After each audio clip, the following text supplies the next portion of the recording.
ট্যাংরা মাছ বেগুন অনন্য ও অসাধারণ রেসিপি।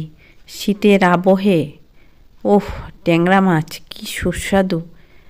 আপনারা সহজে রান্না করে নেবেন। ভিডিওটা সম্পূর্ণটা দেখুন। Please like, share and subscribe, please please. এই ধরনের বেগুনগুলি কিনেছি, তাহলে রান্নাটা ভালো হবে। এই যে ট্যাংরা মাছ নিয়েছি, বেগুনগুলি এভাবে কেটেছি। পেঁয়াজ জল দিয়ে পেস্ট করে নেব। শিলনোড়ায়ও পেঁয়াজ পেস্ট করা যায়। কড়াইটা গরম করেছি, পেঁয়াজ পেস্ট বাটিতে নিয়েছি। মাছ নুন হলুদ দিয়ে ধুয়ে নেব। কড়াইতে তেল দিচ্ছি, তেলটা একটু দিতে হবে, মাছ ভাজার জন্য তেল দিতে হয়। তেলটা মাখিয়ে নিচ্ছি গরম কড়াইতে, ফ্লেমটা কিন্তু লোতে আছে। এখন ট্যাংরা মাছগুলি ভাজা করে নিচ্ছি। নুন হলুদ দিয়ে ভাজা করে নেব।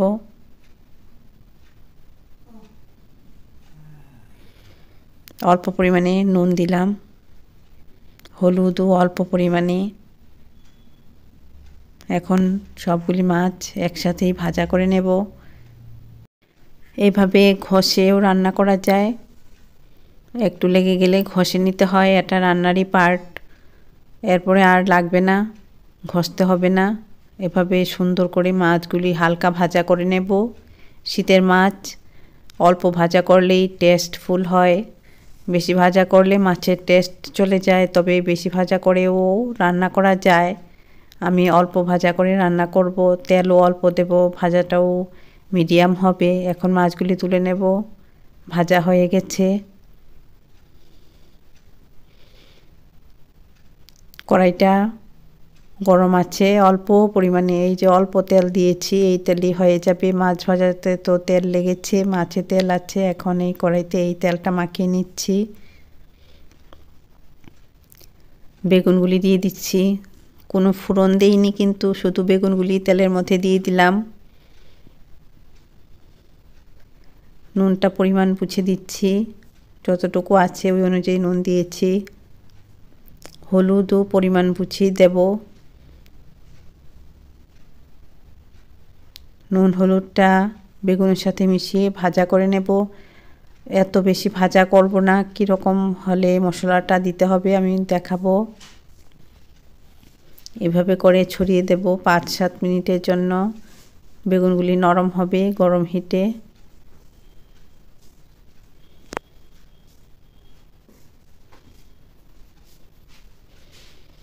এভাবে একটু ঘষে ঘষে নিলে কড়াইটা পরিষ্কার থাকে, রান্নাটা ভালো হয়। বেগুনটা বেশি ভাজা করব না। এভাবে দেখিয়ে দিচ্ছি নতুন রাঁধুনিদের যে এভাবে পরিষ্কার করে নিতে হয় কড়াইটা, তাহলে বেগুনটা সুন্দর হবে। বেগুন খাওয়া তো ভালো, বেগুন খেলে ক্যান্সার কোষ নষ্ট হয়ে যায়, তাই মাঝে মধ্যে বেগুন খাবেন। বেগুনটা ভালো করে দেখে কাটতে হবে, পোকা থাকলে পোকা ফেলে দিয়ে কাটতে হবে। আর এই যে দেখো আমার বেগুন ভাজাটা তেল যে অল্প হয়েছে বোঝাই যায় না, কি সুন্দর ভাজা হয়েছে। লো ফ্লেমে ছিল। এখন পেঁয়াজ বাটা দিয়েছি, আর পেঁয়াজ বাটাটা দিয়ে এভাবে অল্প সময় নাড়াচাড়া করছি। ফ্লেমটা একটু বাড়িয়ে দিয়েছি, মিডিয়াম ফ্লেমে আছে।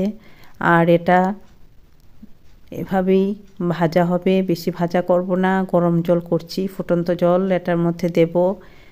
সব সময় তো তেলে ভাজা করে রান্না করা হয়, এভাবে পেঁয়াজ দিয়ে রান্না করে দেখো, খুব ভালো লাগবে, খুব টেস্টফুল হবে, সহজপাচ্য হবে, সবাই খেয়ে প্রশংসা করবে এবং হজমও হয়ে যাবে। জলটা ফুটছে, এখন আমি ঝোলের জন্য এই গরম জল দিয়ে দেব, তাহলে রান্না ভালো হবে।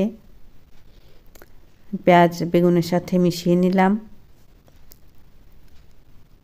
এই যে আমি কাট করে নিয়ে এভাবেই দিয়ে দিচ্ছি জলটা ঝোলের জন্য।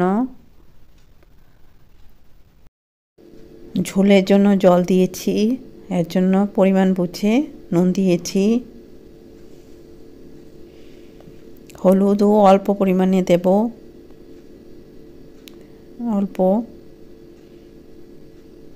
খুব সুন্দর একটা রেসিপি আপনাদের সঙ্গে শেয়ার করছি।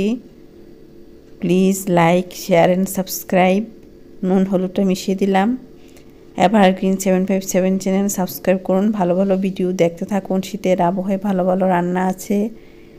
এখন ট্যাংরা মাছ যে মিডিয়াম ভাজা করেছিলাম এগুলি দিয়ে দিলাম এই বেগুনের মধ্যে। বেগুনটা সেদ্ধ হওয়ার পর ট্যাংরা মাছ দিয়েছি, কিন্তু বেগুন গলবে না, ওইভাবে আমি রান্না করব। মাছগুলি সেদ্ধ হবে। চেরা কাঁচা লঙ্কা এই সময় দিতে হবে, বেশি আগে দিয়ে দিলে রান্নার টেস্ট কমে যায়। এর জন্য আমি মাছগুলি যখন দিয়েছি এখন আমি কাঁচা লঙ্কা দিয়েছি। চেরা কাঁচা লঙ্কা দিলে রান্নার টেস্ট হয়, আর খাওয়ার সময় এরকম একটা লঙ্কা হলে বেশ ভালো লাগে ভাত দিয়ে মেখে খেতে। এর জন্য আমি লঙ্কাটা এই সময় দিয়ে থাকি। ঢাকা দিয়ে দিচ্ছি। বেগুন মাছ এই ফ্লেমে মিলেমিশে একাকার হবে, খুব সুস্বাদু হবে। এভাবে রান্না হতে দিতে হবে। মাছগুলিও সেদ্ধ হবে, বেগুনগুলিও সেদ্ধ হবে। মশলা তো দিয়েছি শুধু পেঁয়াজ বাটা। একটা অনন্য এবং অসাধারণ রেসিপি আপনাদের সঙ্গে শেয়ার করছি। আপনারা এটা রান্না করে খাবেন, এটা আমার ইচ্ছে, এবং খেয়ে খুব খুশি হবেন। বেগুনের তো কোনো স্বাদ নেই। চা চামচের 4 ভাগের 1 ভাগ চিনি দিয়েছি, অল্প চিনি, এতে কোনো অসুবিধা হবে না, ভালো লাগবে। এভাবে দিয়ে দেখুন, ভালো লাগবে। বেশি চিনি দিলে ভালো লাগে না, অল্প একটু দিয়েছি। নুন চিনি ঝাল ব্যালেন্স হবে। আর কড়াইটা আমি পরিষ্কার করে করে রান্না করি। এভাবে কিছুক্ষণ পর পর ঢাকা দিয়ে মাছগুলি বেগুনগুলি সেদ্ধ হয়েছে। এখন রান্না প্রায় শেষের দিকে। এখন দেশি ধনেপাতা ভালো জলে ধুয়ে কাঁচি দিয়ে কেটে দিয়ে দেব। আর এই যে ধনেপাতার পাতাতে কিন্তু এত সেন্ট থাকে না, থাকে এই যে সরু যে কাণ্ডগুলি, এই কাণ্ডগুলিতেই ধনেপাতার সেন্ট থাকে। এগুলি ফেলবে না, এভাবে দিয়ে দেবে। ভালো করে ধুয়ে দিয়ে দিলাম কাঁচি দিয়ে কেটে।